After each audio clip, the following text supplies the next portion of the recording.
Au sein des gorges de l'Hérault s'étend la communauté de communes de la vallée de l'Hérault. Sous cette appellation pour le moins administrative se cachent des trésors.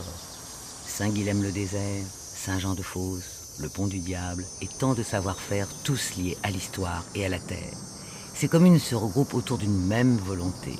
Ville et métiers d'art, il s'agit de mettre en valeur le patrimoine tout en respectant l'identité de la région. Préserver ainsi les métiers qui y sont liés.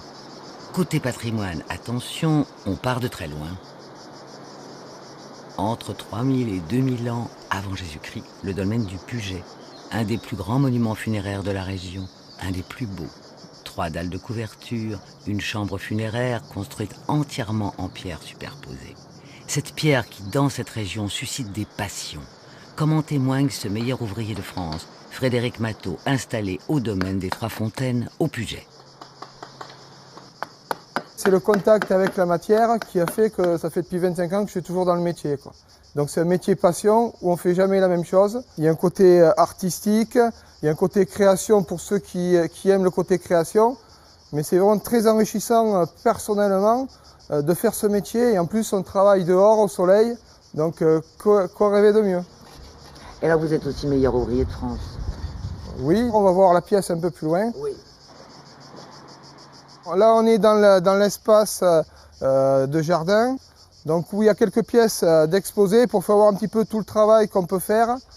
Donc ça peut être le côté création, avec cette pierre qui représente 2 limons d'escalier qui se rencontrent, ou aussi des côtés des bas-reliefs, par exemple, comme là en pierre dure.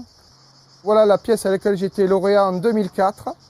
Il n'y avait que la nature de la pierre qui n'était pas imposée, ainsi que les 2 frises, donc qui représentent le sud de la France. Et comme on voit, c'est là une pierre couleur soleil, c'est là une pierre de Dordogne exactement. Donc c'est pour ça qu'elle est unique, parce que c'est la seule pièce comme ça dans le monde qui est faite avec cette pierre-là.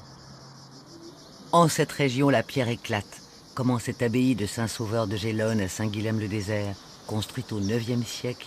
Elle est caractéristique de l'art roman languedocien et halte privilégiée sur le chemin de Compostelle. Saint-Guilhem-le-Désert et son Pont du Diable, à côté duquel on se baigne en été, font partie du grand site Saint-Guilhem-le-Désert, gorge de l'Hérault.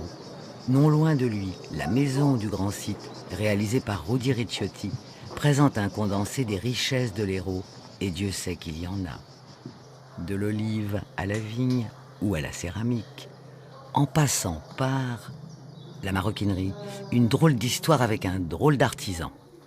Et bien là, je fais une sacoche d'encaisseur pour la mairie de Fontaine-lès-Vaucluse. Eh oui, les parkings sont payants là-bas.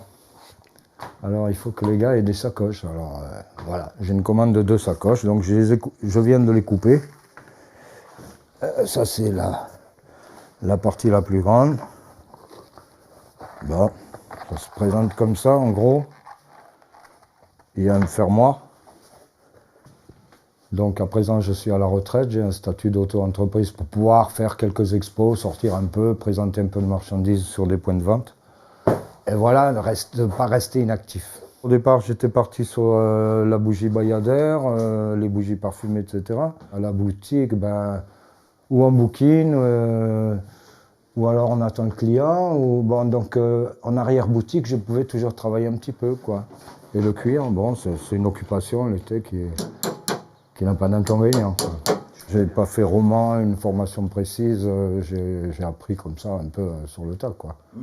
Bon, et puis les idées viennent, on s'amuse, puis on cherche toujours des petites idées, on perfectionne. Et il suffit d'avoir un peu de goût, de la patience, et voilà. Beaucoup de goût même, et d'audace aussi. Rien ne destinait non plus ce vigneron à devenir potier, et pourtant, l'environnement aidant. J'étais installé sur le village comme vigneron, et je cherchais une activité complémentaire à mon activité agricole. À l'association Loup Picard, dans le village, on travaillait sur la recherche de poterie, de la tradition potière du village.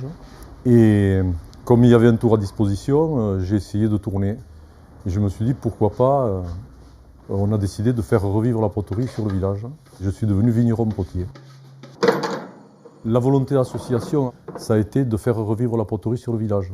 Puis on y est pas mal arrivé, puisque au bout de 20 ans, il y a un peu plus d'une dizaine d'ateliers, disons, sur le village. Gagné. La preuve, ces totems ont été réalisés par les potiers de Saint-Jean-de-Fosse et offerts lors de l'inauguration d'Argiléum.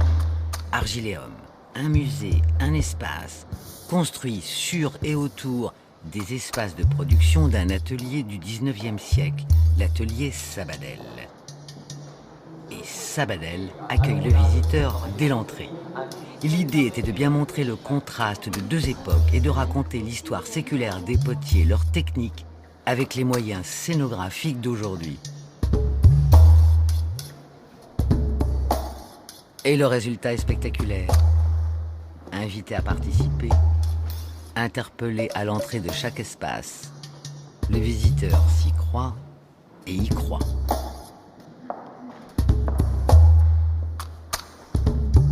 Un vrai tour de magie, un vrai tour de potier.